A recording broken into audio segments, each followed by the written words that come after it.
मंगलम गौतमो गणी मंगलम कुंद कुंदाद्यो जैन धर्मोस्तु मंगलम सर्वमंगल मांगल्यम सर्वकल्याणकारकम प्रधानम सर्वधर्मानां जैनम जयतु शासनम जैनम जयतु शासनम।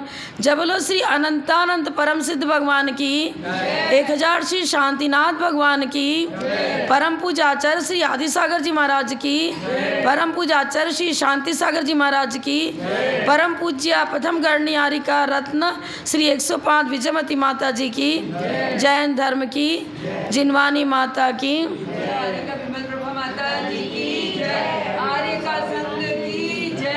भवार्णवे जंतु समूह में न माँ कर्षयामास धर्म पोतात मज्जंत मुद्विक्ष येन सापि श्रीवर्धमानं प्रणमाम्यहं तं श्रीवर्धमानं प्रणमाम्यहं तं।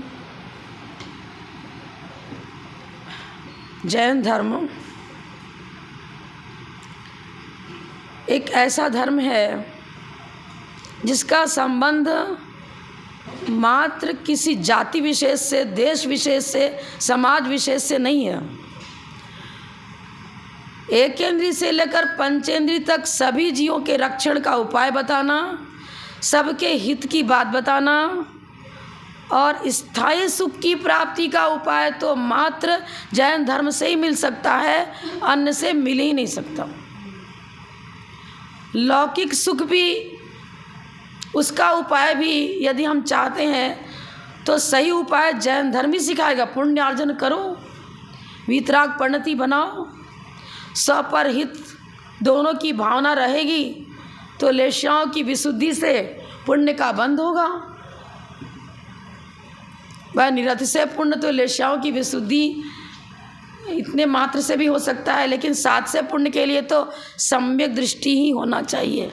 सम्यक दृष्टि हो और लेशाओं की विशुद्धि जिस समय उसकी मौजूद हो उसी समय वो पुण्य अर्जन करता है, शुभोपयोग की भूमिका।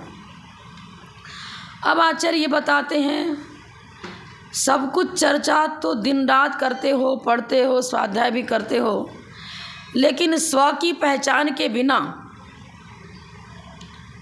आपका लक्ष्य ही निर्धारित नहीं है कि हम स्वाध्याय किस लिए करते हैं, पूजन किस लिए करते हैं, धर्माचरण किस लिए करते हैं, व्रत नियम से हम किस लिए लेते हैं, ये जानना अति आवश्यक है। अब सूर्य उदय हुआ, अंधकार दूर हुआ। हमारे आचार्य कहते हैं जब तक विवेक नहीं जागृत होगा तब तक की गई धार्मिक क्रियाएं यथार्थ फल को नहीं देती। विवेक पूर्वक धर्माचरण, विवेक पूर्वक स्वाध्याय। आपको स्वाध्याय तो स्वयं ज्ञान है, विवेक की क्या जरूरत है? नहीं। किस प्रकरण में किस विवक्षा से आचार्य कुछ कहना चाह रहे हैं? ज्ञानोपयोग, जीव तो ज्ञानोपयोग उसका लक्षण ही है, उपयोगो जीव लक्षणम। लेकिन ज्ञान सबके पास होते हुए भी ज्ञान में फ़र्क है। आचार्य विद्यासागर महाराज जी ने अपने ग्रंथ में कुछ पंक्तियाँ लिखी थी। हाँ, ज्ञान सुख का कुल है, ज्ञान दुख का मूल है, राग सहित प्रतिकूल है, राग रहित अनुकूल है और संयम बिन सब धूल है। बहुत बड़ी बात है। अब परिभाषा तो आपने सीख ली, सब में रत्नकर्ण श्रावकाचार्य ने पढ़ लिया।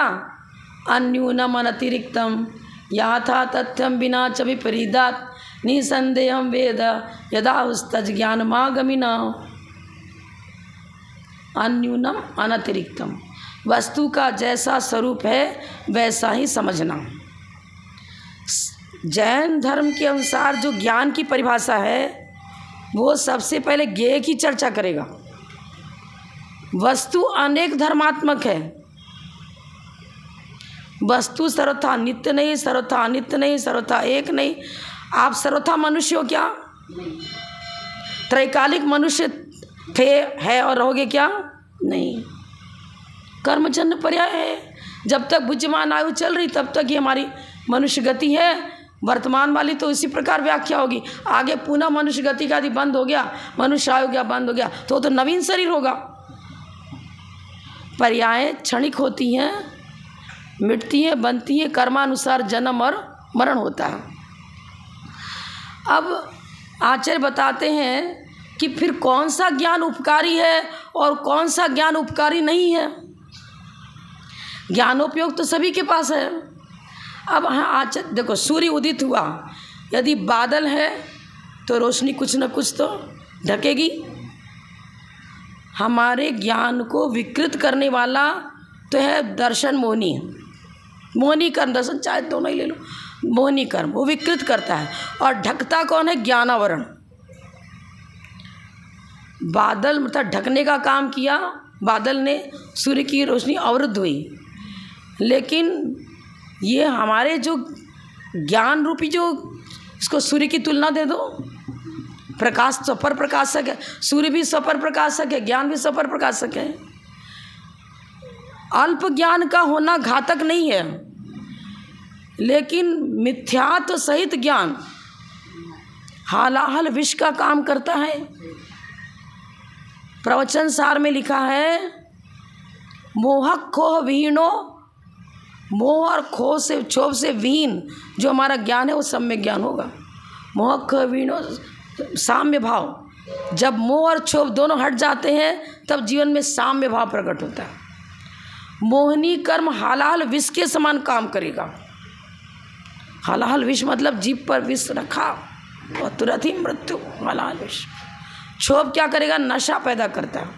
चारित्र मोहिनी नशा, तात्कालिक उद्रेक हुआ, आकुलता हो गई, बहुत तेज गुस्सा आ गया, विकृति हुई, लेकिन एक अंतर्मुहूर्त से ज़्यादा वो कसाय टिकती नहीं है।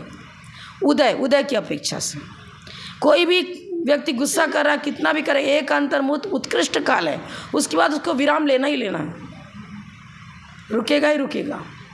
लगातार घंटा 2 घंटा क्रोध नहीं कर सकता। श्वास लेगा, बीच में रुकेगा तो सही, कुछ ना कुछ तो विराम लेगा। एकावली मात्र विराम लो, अल्पकाल तक विराम लो, लेगा तो लेगा जरूर। और मिथ्यात्व दीर्घ काल तक विषाक्त जीवन को विषाक्त बनाए रखता है।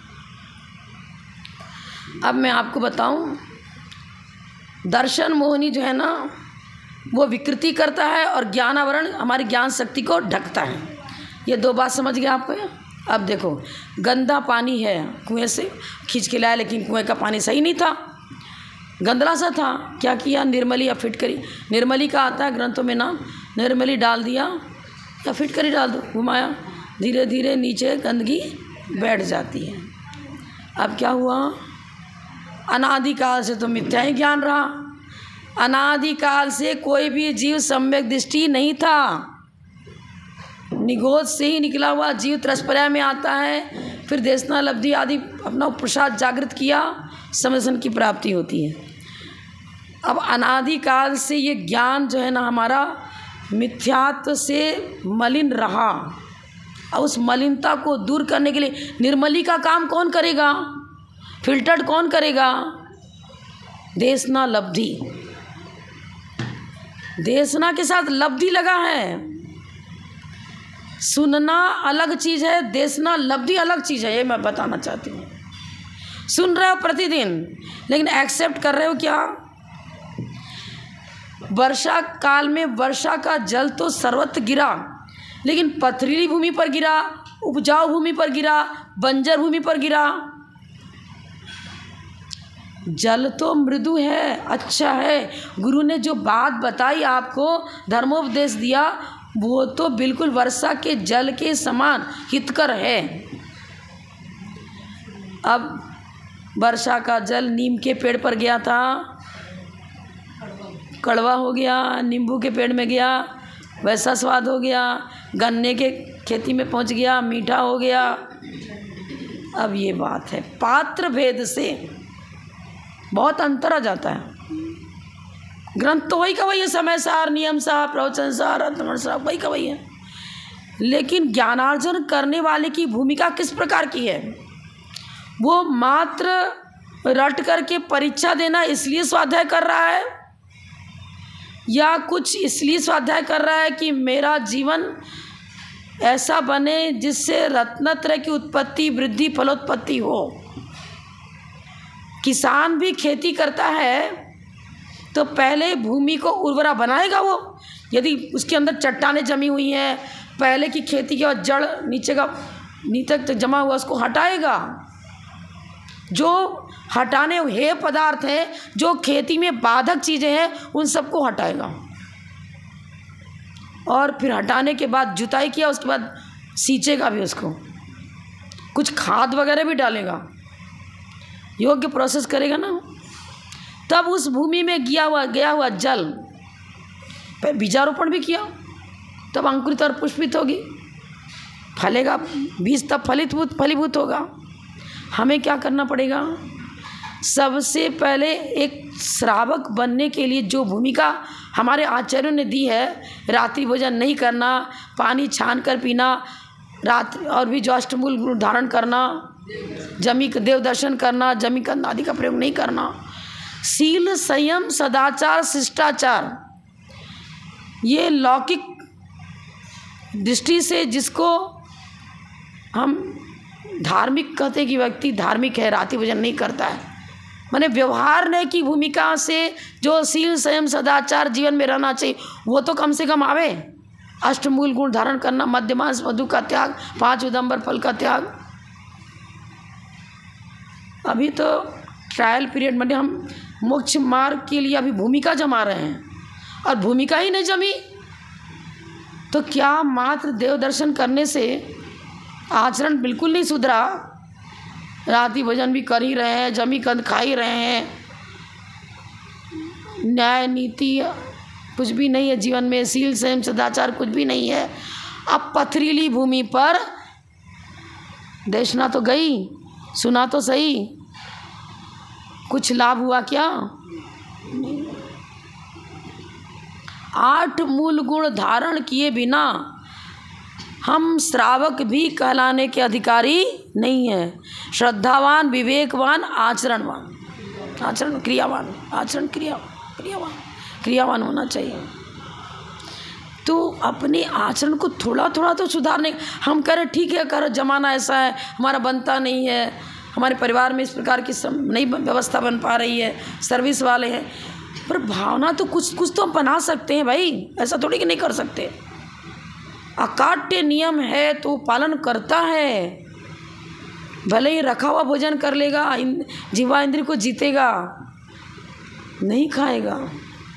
पहले हम ऐसा सुनते, क्या देखा भी है बचपने में तो, कि बुजुर्ग लोग जो पुराने लोग थे नहीं खाते थे, तो छोटे छोटे बच्चों को टिफ़िन ला के देते, जा दुकान में देखे आ जा, वहीं खा लेंगे। दिन निकलते भेजते थे टिफ़िन, वहीं जाओ वहीं खाना। नहीं है साधन तो किसी के साधन से पहुंचाते थे भोजन। बच्चों को भी स्कूल में टिफ़िन लेकर साथ में देते थे, इधर उधर का भोजन नहीं करने देते थे। सात्विक प्रवृत्ति रहती थी उन लोगों की। हम क्या करें? ज्ञान कहते किसे हैं? अहित का बहिष्कार, जो अहितकारी तत्व है, हेय तत्व है, उनको छोड़ना और हितकारी तत्व को ग्रहण करना, इसी को यही परिभाषा है सम्यक ज्ञान की। सम्यक ज्ञान की परिभाषा क्या है?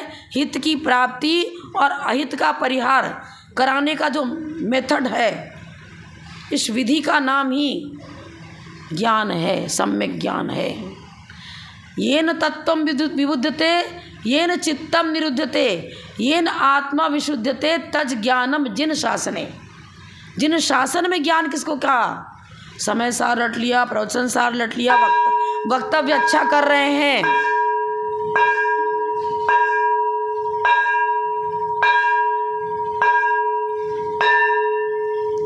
बोल भी अच्छा रहे, वाचना अच्छी कर रहे हैं, लेकिन पंडित जी क्या हुआ, उपदेश करने तो बैठे थे।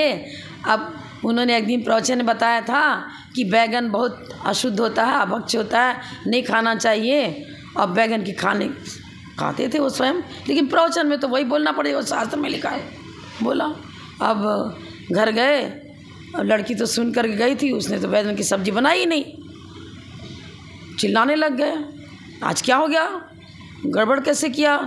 पिताजी आपने ही तो बताया था कि बैगन बहुत अभक्ष होता है, अभक्ष पदार्थ है, नहीं खाना चाहिए, उससे बहुत पाप का बंद होता है, इसलिए मैंने नहीं बनाया। अरे बेटी, वो प्रवचन का बैगन अलग होता है और खाने का अलग होता है, समझ तू। बताओ, स्वयं को भी ठगना और अन्य को भी ठगना, ऐसी ठग विद्या भवांतर को बिगाड़ती है, वर्तमान को में भी पापार्जन, दुखी जीवन और भविष्य में भी दुखी जीवन।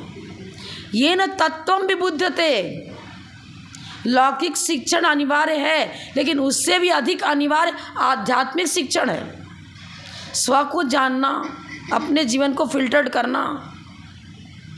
देशना लब्धि बता रही थी मैं।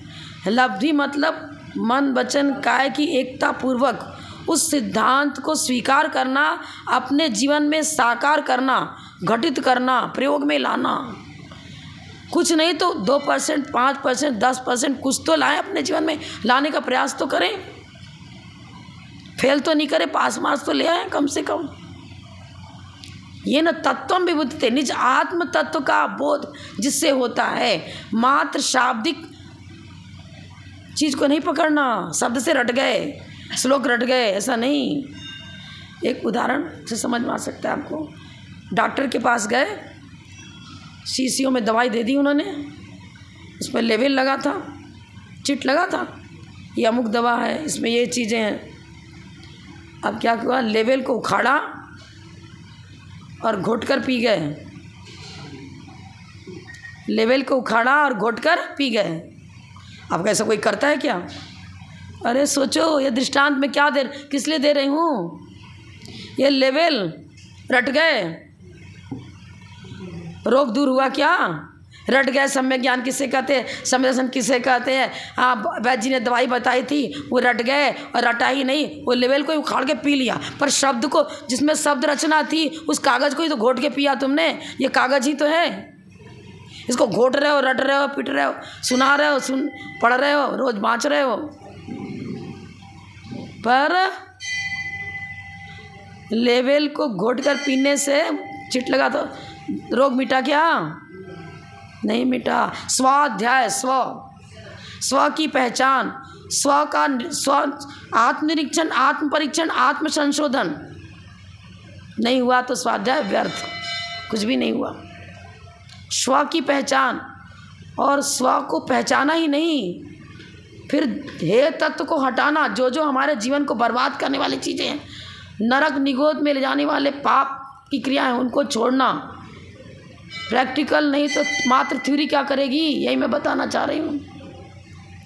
ये न तत्वम भी, ये न आत्मा विशुद्धते, जिसमें विशुद्धि बढ़ती है, आत्मा की उन्नति होती है, परिणामों की विशुद्धि उत्तरत गुणाकार रूप से बढ़ती जाए तो स्वाध्याय भी लाभदायक, और वही ज्ञान सम्यक ज्ञान कहलाएगा। भले अंगूठा छाप क्यों ना हो, उसको बेचारे को कोई हिंदी भी ठीक से पढ़ने नहीं आ रही है, कोई भाषा नहीं आ रही है, बुजुर्ग हैं बेचारे पुराने, लेकिन जानते हैं आचरण अच्छा है, शील संयम सदाचार है, खान पान सात्विक है, भावना अच्छी है, उनके ज्ञान को यहाँ आचर सम्यक ज्ञान कह रहे हैं। और जो समय सार, नियम सार, प्रवचन सार सब बाँचना जानता है, बोलना जानता है, सुनाता है, उच्च कोटि का विद्वान है, उनको आचार्य अज्ञानी कह रहे हैं। और जिसकी विशुद्धि अच्छी है, परिणामों की शील संयम सदाचार, सात्विक, सरल सात्विक जीवन है, जिसका आचरण अच्छा है, खान पान, रहन सहन, वेशभूषा सब सात्विक है, धर्मानुसार क्रियाएं उसकी, जैन धर्म के अनुसार सारा आचरण है उसका, उसको ज्ञानी कह रहे हैं। बताओ, है अंगूठा छाप, कुछ भी नहीं जानता, वोटिंग करने जाए तो अंगूठा लगाएगा, लिखने भी नहीं आ, अपना नाम भी लिखने नहीं आ रहा। बताओ, जिस मेथड से आत्मविशुद्धि बढ़ती है, पापों का क्षय होता है। विविक्तम करोति पापातिति विवेकः, विविक्तम करोति पापातिति विवेकः, जिनसे पाप से छुटकारा मिलता है उसका नाम है विवेक। और विवेक पूर्वक चलना फिरना, उठना बैठना, बिजनेस करना, खान पान, रहन सहन, वेशभूषा, अध्ययन अध्यापन, धर्माचरण सब विवेक पूर्वक होना, ये न आत्मा विशुद्धते तज ज्ञानम जिन शासने। और मूलाचार में लिखा है पापात् विमुच्यते येन तज ज्ञानम ज्ञानिनो विदु, जिससे पाप से छुटकारा। वही चीज़ है, भाषाएं बदल रही, चीज़ तो वही का वही आचार्य कहेंगे। अब आप देखो, हम कहते हैं कि हमारे पास तो पंचेंद्रिय, हम तो पंचेंद्रिय भी जानने देखने की शक्ति है, सब कुछ है, लेकिन प्रकृति भी, स्कूल कॉलेज में भी बहुत सारे ऐसे संस्कृत के श्लोक में प्रकृति भी हमें शिक्षा देती है। स्कूल नदी एक केंद्रीय ना, नदी तो जीव है, जल का एक जीव एक केंद्रीय बोलते हो ना, वो नदी भी उसके द्वारा निरंतर परोपकार हो रहा है, दूसरे को पीने के लिए जल देता है, हर काम के लिए आपको जल उस नदी से सरोवर से प्राप्त हो रहा है, निरंतर परोपकार। और मनुष्य क्या निरंतर परोपकार हो रहा है क्या? शोपकार भी, परोपकार मतलब हित की भावना। आज पुत्र भी अपने पिता के प्रति हित की भावना नहीं रखना है, पिता भी पुत्र का हित हो गया तो हो गया, नहीं तो यदि पंचेंद्रिय विषयानुराग है तो कोई रिलेशन का संबंध महत्व देते ही नहीं है। अपना पंचेंद्रिय विषयानुराग इतना तीव्र है तो परिजन पुरजन भी हितकारी नज़र नहीं आते, हित की बात कहते तो उसको महत्व नहीं देते। ये फल देता, आम के पेड़ से पूछो, केले के पेड़ से, उनसे पूछो कि तुमने अपने जीवन में कितना आम दूसरे को खिलाया, गिनती बताएगा क्या वो पेड़ आपको? और आप दान करोगे तो एक एक को, देखो ये बेदी मैंने बनवाई थी, मैंने इतना करोड़ रुपया यहाँ लगाया है, इतना दान किया है, और कहाँ कहाँ पूरी रील सुना जाएंगे, इस तारीख को इसमें बोली मैंने ये लाया थी, यहाँ पर ये चीज़ बनवाया था, ये कराया था, वो कराया था। अब जब दे दिया, आपने बेटी को विदा कर दी, दहेज देकर कुछ पदार्थ सोना चांदी जो भी दिया, वो बेटी की संपत्ति को मेरी संपत्ति बोलते हो क्या? दे दिया पर अहम भाव नहीं छोड़ा, दान हुआ कहाँ? विवेक पूर्वक दान नहीं हुआ। साथ ही से पुण्य अर्जन नहीं कर पा रहे हो। जिन बिंब का निर्माण किया, वेदी का निर्माण किया, पर मैं और मेरा पर्याय बुद्धि, मेरा मेरा मेरा मंदिर, मेरा मंदिर, मेरी वेदी, मैं अध्यक्ष, मैं मंत्री, मैं ये पद तो तीर्थंकर भी अपने तीर्थंकर पद की इतनी विभूति के प्रति भी अनुराग नहीं रखते। ये मामूली सा अध्यक्ष का पद मिल गया, मंत्री का पद मिल गया, कुछ मिल गया, उसको के प्रति कर्तव्यशील बनो। अधिकार तो स्वयं जनता आपको देगी, आपका सम्मान करेगी। अधिकार के प्रति अहंकार और ममकार न रखते हुए कर्तव्य का पालन कर रहे हो, वो सम्यक दृष्टि है, सम्यक ज्ञान है। ये वृक्ष भी नहीं बताता कि कितने लोगों को मैंने फल दिए खाने के लिए, और आप गिना गुथी करते रहते हो। यहाँ इतना दान दिया था, ये महाराज जी आए थे तो मैंने ऐसी बोली ली थी, बड़ी बोली मेरी ही थी साहब। अरे हमने आपसे पूछा क्या बड़ी बोली कौन की थी? आप क्यों बताने बैठ गए भाई? यशस कीर्ति की चाह, आपका नाम स्वयं लिखेंगे, मतलब जो व्यवस्था कमेटी की है वो स्वयं ही आप वेदी पर आपका नाम भी लिखेंगे, आपका सम्मान भी करेंगे सब। आप सम्मान की चाह मत रखो, आप यशस कीर्ति की चाह मत रखो, यश तो आपका स्वयं ही होगा। श्रेयांश राजा ने क्या ये सोचा था कि चक्रवर्ती भी आकर के मेरा सम्मान करे, मेरा यशोगान करे? नहीं, उसने तो दान दिया, जाति स्मरण पूर्वक मालूम पड़ गया मुनराज को कैसे दान दिया, नवदा भक्ति पूर्वक उसने आहार दिया। तो फिर क्या हुआ? आज तक उसका इतिहास में नाम अंकित है, और दान तीर्थ प्रवर्तक के रूप में हम उसका स्मरण करते हैं। ये चीज़ है। तीर्थ कहते किसे हैं? जो हमें संसार समुद्र से पार करावे, तिरावे, तीर्थ तराता है। अब द्रव्य श्रुत तो उपचार से सहायक उपकरण बनेगा, भावश्रुत है वो तीर्थ का काम करेगा, तिरा के ले जाएगा। द्रव्य श्रुत, अब भैया द्रव्य श्रुत किसे कहेंगे? बाह्य निमित्त, बाह्य निमित्त बनाना। ये अक्षर आई पौद्गलिक है ना भाई, बाह्य निमित्त ही बनेगा। कवर्ग चवर्ग टवर जो ही बोल रहे हो, स्वर व्यंजन अक्षर, द्रव्य श्रुत मतलब पौद्गलिक चीज़ें हैं। लेकिन जिनेन्द्र भगवान की वाणी इसमें गुथी गई है। ये द्रव्य श्रुत भी हमारे लिए परमोपकारी है। देशनालब्धि का शब्द कोई तो सुन रहे देशनालब्धि के द्वारा, लेकिन उसका आधार लेकर के भाव श्रुत प्रकट होता है। कोरा द्रव्य श्रुत उपकारी नहीं है, पर द्रव्य श्रुत परमोपकारी इसलिए है कि द्रव्य श्रुत का आधार लेकर के निमित्त मार के हम भाव श्रुत को अपने जीवन में साकार करते हैं, इसलिए बहुत बड़ा उपकारी है। ये न आत्मा विशुद्ध थे, फिल्टर्ड मशीन। श्रुत ज्ञान जितना उपकारी है उतना उपकारी केवल ज्ञान भी नहीं है ही नहीं, भी क्यों है ही नहीं। आपको मतलब ऐसे कैसे कर रहे हो?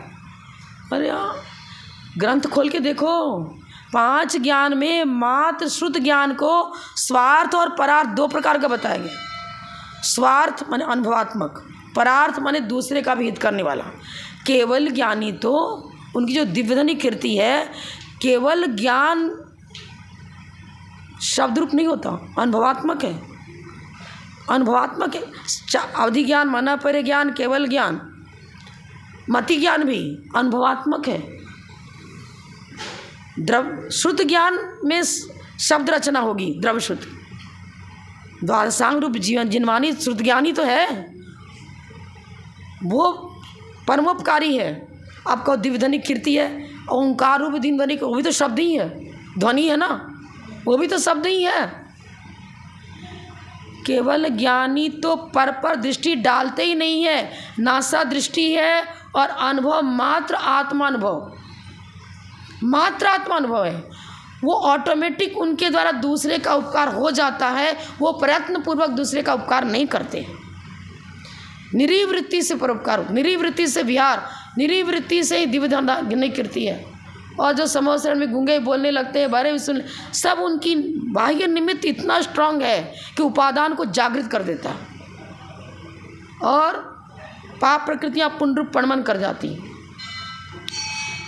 केवल ज्ञान भी उपकारी नहीं। समझो हम क्या कर रहे हैं मनुष्य भाव प्राप्त करके, स्वाध्याय से दूर भागते हो, समय नहीं है मेरे पास। विधान करोगे तो 8-8, 10-10 दिन तक लगातार झूम झूम के नाच कूद के विधान करते हो और कह दे कि स्वाध्याय का नियम ले लो, और ये सब नहीं होगा हमसे, तो नहीं होगा। अपने घर का कचरा हटाया नहीं। अब कोई व्यक्ति अपने घर में तो कचरा भरा पड़ा हुआ है, आस पड़ोस के घर में, अरे देखो तुम्हारा घर किंता का, अरे तुम नहीं कर सकते, ला मैं कर देता हूँ साहब, ला मैं कर देता हूँ। घर घर में कचरा झाड़ने के लिए पहुँच गया और अपने कक्ष का कचरा झाड़ा नहीं। आप बनी माता जी हमको क्या आप गलत बोल रहे हो, हम तो सवेरे उठते अपने घर में झाड़ू लगाते हैं। वो आपका घर है ही नहीं जहाँ झाड़ू लगा रहे हो आप। तो जिसको आप अपना घर कह रहे हो आपका घर है ही नहीं, पर घर में झाड़ू लगा रहे हो आप। तो 5 मिनट और टाइम तो है। एक उदाहरण से समझो आप। एक सन्यासी था, वो राजभवन में बिना किसी परमिशन के घुस गया।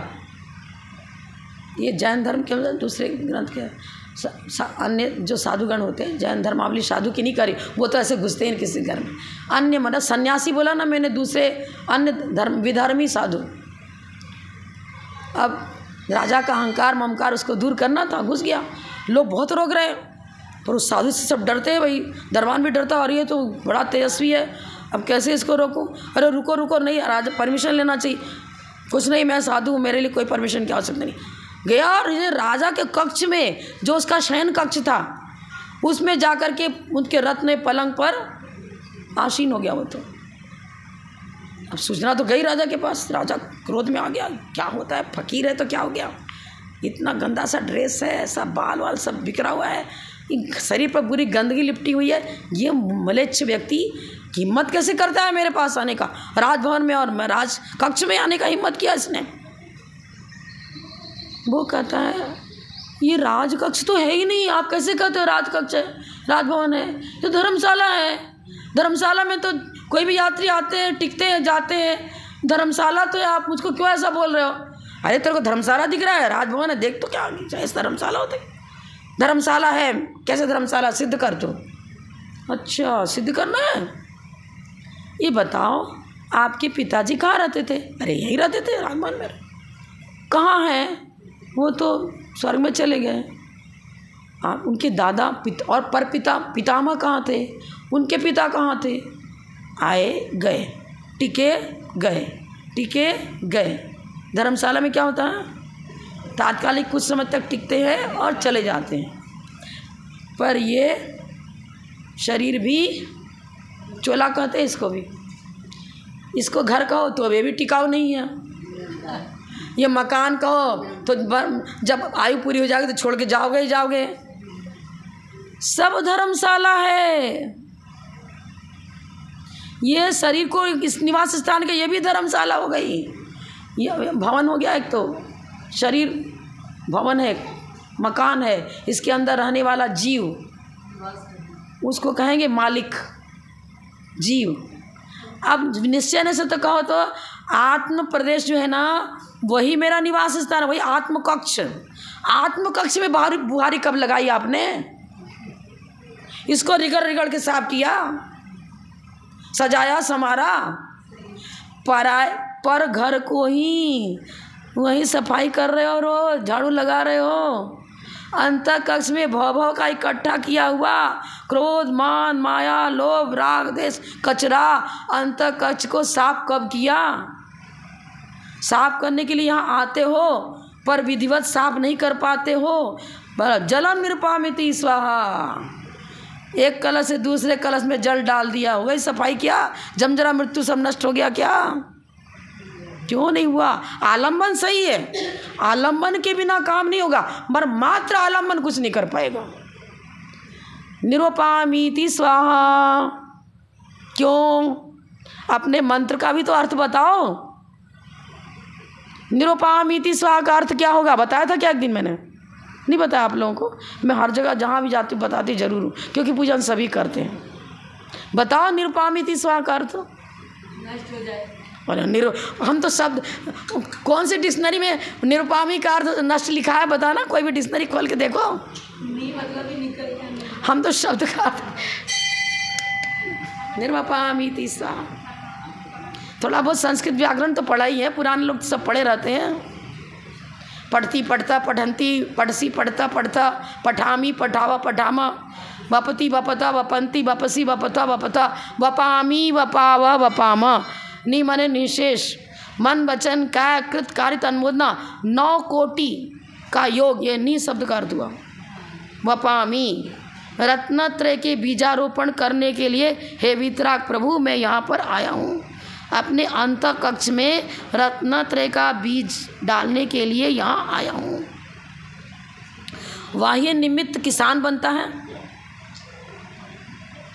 जल डालता है, खोदता है, जोतता है, सब करता है, लेकिन किसान स्वयं गेहूं बन जाता है क्या, खिलता है वही पेड़ में खिलता है क्या, दाने खिलते हैं, बोया था वही फलित पुष्पित हुआ। बाह्य निमित्त कृषक की भांति हमारे आत्मभूमि को उर्वरा बनाने वाले, हमारे आत्मभूमि में रत्नत्रय के पौधे को अंकुरित पुष्पित करने के लिए बाह्य निमित्त जिनेंद्र देव हैं, देवसात गुरु हैं, लेकिन स्वयं को ही अपने उपादान, हम अपनी आत्मा को ही परमात्मा बनाएंगे। भगवान का परमात्मपना छीन करके आप ले लोगे क्या, उनसे बदला बदली कर लोगे क्या। वो परमात्मा अपने आत्म द्रव्य को दान के रूप में तुमको दे देते हैं क्या, अपने गुणों को दे देंगे क्या, अपना रत्नत्रय आपको देते हैं क्या। वपामी, अरे जिनेंद्र भक्ति जल का काम करेगी, जिनेंद्र भक्ति खाद का, ऐसी खाद जो कि तुरंत अच्छी खेती पैदा हो जावे। लेश्याओं की विशुद्धि जिनेंद्र भक्ति से होती है। मोक्ष मार्ग का स्वरूप वीतराग भगवान की छवि को देखने मात्र से मोक्ष मार्ग प्राप्त होता है। उस वीतराग छवि मुद्रा को देखने से पंचेंद्रिय विषयानुराग छूटता है, लेकिन अपनाएंगे तो छूटेगा। मन वचन काय कृत कार्य तन्मोदना 9 कोटि की एक लयता पूर्वक की गई भक्ति को निश्चिद्र भक्ति कहते हैं। निश्चिद्र भक्ति वो आपकी आत्मभूमि जो बंजर बनी हुई है, राग द्वेष क्रोध मान माया लोभ की चट्टानें जो अंदर में टिकी हुई हैं, उनको उखाड़ने की विधि यहाँ मिलेगी देवसात गुरु के चरणों में। पर विधि तो मिली, शिक्षक ने थ्योरी बता दी, प्रैक्टिकल भी सिखा दिया, एक व्यक्ति का एक बालक कहने लगा मुझे तैरना सीखना है, पर पिताजी तैरना सिखा दो। अब चलो उतरना तो पड़ेगा। नदी में पैर नहीं रखूँगा, नदी में पैर रखे बिना, नदी का स्पर्श किए बिना तैरना आ जाएगा क्या? तैरने की विधि तो जिनागम सिखाता है, जिनवाणी सिखाती है, जिनेंद्र देव सिखाते हैं, देवसात गुरु सिखाते हैं, मीडिया में सिखा रहे हैं। लेकिन उनके सिखाए हुए मार्ग पर हम स्वयं अपना प्रयास वैसा करेंगे, उपादान को जागृत करेंगे, 9 कोटि से तद्रूप परिणति करेंगे तो मोक्ष मार्ग मिलेगा। अब हुआ सम्यक ज्ञान, मन वचन काय की एकता पूर्वक किया गया स्वाध्याय सम्यक ज्ञान है। ये आत्मा विशुद्धते। औषधि, अब औषधि सेवन हुआ, आचरण से औषधि सेवन होगा। आचरण नहीं है तो कुछ भी नहीं है। रोटी बना के रख ली पर खाया नहीं, आज उसको जैसे डाइजेस्ट नहीं हुआ। वाचन से पाचन महान है। 2 लाइन पढ़ो पर दिन रात चिंतन करो, मथन करो। हम अपने आत्म कक्ष को स्वच्छ करने के लिए जिनवानी का अध्ययन करते हैं, पढ़ते हैं, सुनते हैं, विद्वता दिखाने के लिए नहीं। आपको माता जी आप लोग अब भाई क्या करें, 100% नंबर हम भी नहीं ला पा रहे, क्या करें। अब किसान के पास में कहीं बीज था, कहीं उर्वरा भूमि नहीं थी, कहीं भूमि उर्वरा मिल गई तो पौष्टिक बीज नहीं मिला, कहीं हो गया तो बाउंड्री नहीं खींच पाया था, पैसे नहीं थे, बाउंड्री नहीं लगा पाई थी। हमारे साथ भी यही हो रहा है। कहीं शरीर बल कमज़ोर पड़ जा रहा है, कहीं हाथ बल कमज़ोर पड़ जा रहा है, कहीं अंतःकुड़ा कोई सात स्थिति को करें तब तो सारी विधि लगे। पर प्रयास तो पहले से करना पड़ता है ना। पहले विद्यार्थी मान लो फेल कर गया, 20/16 लाया तो कुछ, 0 तो नहीं लाया, 0/100 तो नहीं लाया। फिर धीरे धीरे 20% आया, फिर और बढ़ा 30% आया, फिर 50%, फिर 60%, कभी ना कभी 100% भी आ जाएगा। वो महावीर भगवान का शुरू से 100% नंबर ही लाते रहे क्या? लाते रहे क्या? मारीची के पर्याय में थे, जब 100% आ रहे थे तो इतना भाव में घूमते क्यों? नहीं, सब द्रव्यलिंगी हैं, सब मिथ्या दृष्टि हैं। अरे कहाँ से श्रुतियाँ? थर्मामीटर है ही नहीं। कौन सा थर्मामीटर है? थर्मामीटर आपके पास जाना द्रव्यलिंगी। जितने मिथ्या दृष्टि द्रव्यलिंगी नहीं होता है। 6ठे गुण स्थान की भूमिका से 5वें गुण स्थान में भी आ गया, वो भी द्रव्यलिंगी। पढ़ो प्रवचन सार पढ़ो। संजनन कसाय जहाँ पर उदय में है वहाँ से महाव्रत चालू हुआ। महाव्रत का प्रारंभ संजन कसाय के उदय पूर्व। 3 चौकड़ी का उदय अभाव, अनंतानबंदी, अप्रत्याज्ञान, प्रत्याज्ञान, 3 चंचली के उदय का नहीं होना, उदय अभाव। सत्व का अभाव नहीं बोल रही मैं, उदय अभाव। अब संजन कसाय 6ठे से लेकर के 12वें क्या 13वें 14वें गुण स्थान सभी संयम तो है ही वहाँ पर। अब परसेंटेज तारतम्य है कि नहीं उसमें? एक कौन पूछ रहा था कि प्रमाद और क्या, तो संजनन कसाय के तीव्र उदय जहाँ तक है वहाँ तक प्रमाद रहता है। संजन कसाय के तीव्र उदय का अभाव 7वें 8वें 9वें 10वें में तीव्र उदय की अर्थ क्रिया नहीं है। उदय तो है पर मंद मंदतम उदय होते। जब मंद मंदतम माने परिणामों उत्थित परिणाम, विशुद्धि गुणाकार से बढ़ती चली जा रही है। विशुद्धि, कपड़ा साफ किया, कपड़ा सफ़ेद हो गया, पर और रिगड़ा, दीवार सफ़ेद स्टोन ही लाए थे, पर शाइनिंग करने के लिए खूब घिसते रहे और ज़्यादा शाइनिंग बढ़ रही ना। अब शाइनिंग बढ़ाया जा रहा है, सफ़ेदी तो आ गई संजन कसाय पे, लकीर खींची मिटता गया वो तो। संजन कसाय के तीव्र उदय में तो क्रोध मान माया लोभ रूप परिणति है, लेकिन संजन कसाय के मंद मंदतम उपाय में क्रोध मान माया लोभ रूप परिणति नहीं होती है। उदय में है पर परिणति नहीं है, क्योंकि शुद्धोपयोग स्वानुभूति है, शुभोपयोग नहीं है। शुभोपयोग में प्रशस्त राग आएगा, अशुभोपयोग में अप्रशस्त राग आएगा, लेकिन शुद्धोपयोग में अर्थ क्रिया उनकी नहीं है। उनका उपयोग स्वानुभव में है, पर परिणति है ही नहीं, पर के तरफ लक्ष्य ही नहीं है। ध्यान ध्याता ध्येय का भेद भी उनके विकल्प में नहीं है। फिर प्रमाद तो 6ठे तक ही है, लेकिन कसाय 10वें गुण स्थान तक है। मंद मंदता उदय चलता चला रहा। 9वें में गया तब तो सभी थे, 9वें तक तो 10वें में पहुंचे तब सूक्ष्म लोभ रह गया। कसाय का उदय होते हुए भी, वो कसाय का उदय चाहे हम हो चाहे कोई भी हो, कसाय का उदय मुझे पाप का बंध नहीं कराता है। उदय होने पर हमने अपने उपयोग को उसके साथ ज्वाइंट कर दिया, उपयोग को उसके साथ ज्वाइंट का मतलब मिलाया, उधर ही इंगेज कर दिया अपने उपयोग को भी, तब होगा। कई बार बता चुके, नल के नीचे पानी तो गिर रहा है, उदय तो चल रहा है, उदय मैंने कषायों के उदयावली चालू है, नल से पानी चालू है, मतलब दृष्टांत दे रहे हैं, उदयावली चालू है, लेकिन आपने पात्र को उल्टा रख दिया, घड़ा भरेगा क्या? नहीं भरा ना।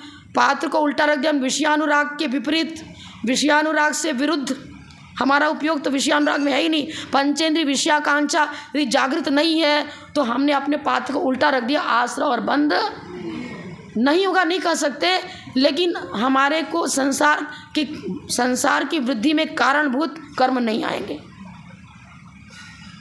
आएगा अल्प स्थिति अल्प अनुभाव को लेकर, जब तक विच्युति नहीं होती है, सत्ता विच्युति बंध विच्युति जब तक नहीं होती है तब तक तो संसारी रहेंगे। वो अरहंत भी संसारी है, मैं तो हमारी बात तो छोड़ दो, क्यों अभी आघातीय कर्म बैठे हुए हैं। मंद मंदतम उदय, अभी हम स्वाध्याय करें तो क्या क्रोध का उदय समाप्त बंद हो गया? क्या उदय बंद नहीं हुआ, परिणति नहीं है, उदय तो सारे कर्मों का अहर्निश चालू है। कोई भी कर्म का उदय ऐसा नहीं उदय चालू ना हो, उदय तो निरंतर विदाउट ब्रेक चालू है। सोते बैठते उठते जागते ध्यान अवस्था में सामायिक करते समय भी क्रोध मान माया लोभ का उदय चालू है, लेकिन परिणति नहीं हो रही है, क्योंकि हमारा उपयोग छद्मस जीव का एक समय एक ही तरफ लगेगा। जब हम शुभोपयोग की भूमिका में, उस समय अशुभोपयोग भी साथ में नहीं रहेगा, उस समय शुद्धोपयोग भी साथ में नहीं रहेगा। समय ज़्यादा ले लिया, 2 मिनट ज़्यादा हो गए। जब लो परम पूज्य प्रथम करणी रत्न श्री 105 विजयमती माता जी की जय। जय हिंद।